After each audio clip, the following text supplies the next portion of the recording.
Surat police commissioner કચેરી ખાતે traffic CCTV control રૂમના ઉદ્ઘાટન માનનીય ગૃહ રાજમંત્રી શ્રી હર્ષભાઈ સંઘવી સાહેબના હસ્તે કરવામાં આવેલા અને એના ખાસ કરીને એક અલાયદા કંટ્રોલ રૂમ બનાવવામાં આવેલા છે.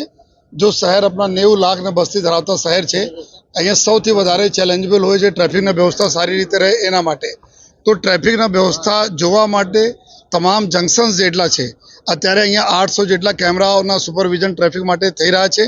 અને આવનાર દિવસોમાં ઓર કેમેરામાં ઉમેરો કરવામાં આવશે. અને મુખ્ય પર્પસ એના એવું છે કે ક્યાં ક્યાં કોઈ ટ્રાફિક જામની વ્યવસ્થા આવી રહ્યા છે, ક્યાં ક્યાં લોકો જો રોંગ સાઈડ આવી રહ્યા છે, રેડ લાઇટના વાયલેશન કરી રહ્યા છે જેથી લોકોની જિંદગી જોખમાય. આ તમામ પ્રકારના ચીજો અહીંયાથી વાયલેશન જોવામાં આવી રહ્યા છે અને પબ્લિક એડ્રેસ સિસ્ટમ જો પૂરા શહેરમાં અલગ અલગ જંકશન ઉપર લગાવવામાં આવેલા છે, ત્યાં અહીંયા જો પબ્લિક એડ્રેસ સિસ્ટમના મારફતે જો જરૂરી સૂચનાઓ છે એના બી આપવાની કામગીરી આ કંટ્રોલ રૂમમાંથી કરવામાં આવશે અને એના સાથોસાથે આ કંટ્રોલ રૂમમાં એક ઈ ચલાનની જો સુવિધા પણ ઊભી કરવામાં આવેલી છે કે જેના અલગ અલગ વાયલેશનને લીધે આપણા ઈ ચલાન કોઈ નથી જમા કરવા માંગતા ઓનલાઈન તો અહીંયા આવીને જમા કરાવી શકે છે તો એના માટે બી અહીંયા વ્યવસ્થા કરવામાં આવી છે અને સવારે અર્લી મોર્નિંગ ખૂબ લોકો પણ અહીંયા આવે છે. અમારી બધાને એક જ અપીલ છે કે આપણા શહેર એક એવા શહેર છે કે ઝડપથી વિકસતા શહેર છે, પૂરા દેશભરથી લોકો આવે છે તો અહીંયા સારી વ્યવસ્થા જાળવવામાં બધા એકબીજાને મદદ કરીએ. અમે ઈચ્છીએ છીએ કોઈને અહીંયા ટ્રાફિક ચલાનના જો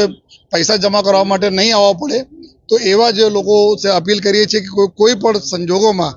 ઓવર સ્પીડિંગ કરવાના, રેડ લાઇટ તોડવાના અથવા જો રોંગ સાઇડ્સ આવવાના નહીં કરવો જોઈએ. અને આવનાર સમયમાં જો અહીંયાથી અમારા સતત જેટલા 21 જેટલા પોલીસના જવાનો અમારા ખાસ કરીને જો અમારી મહિલા પોલીસ છે, આ લોકો સતત 24 કલાકના શિફ્ટમાં 21-21ના એક શિફ્ટ રહેશે.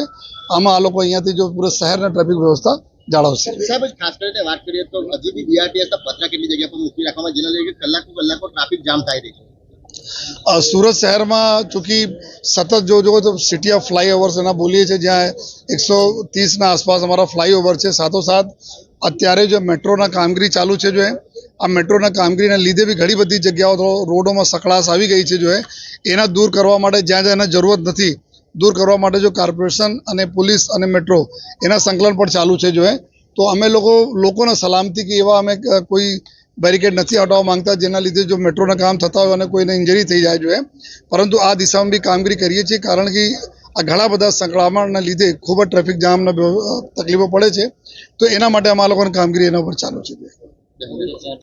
આજના ડિજિટલ યુગમાં MTV ગુજરાતી ન્યૂઝ ચેનલ આપના મોબાઈલમાં જોતા રહેવા માટે ઇન્સ્ટાગ્રામ પેજને ફોલો કરો અને યુટ્યુબ ચેનલ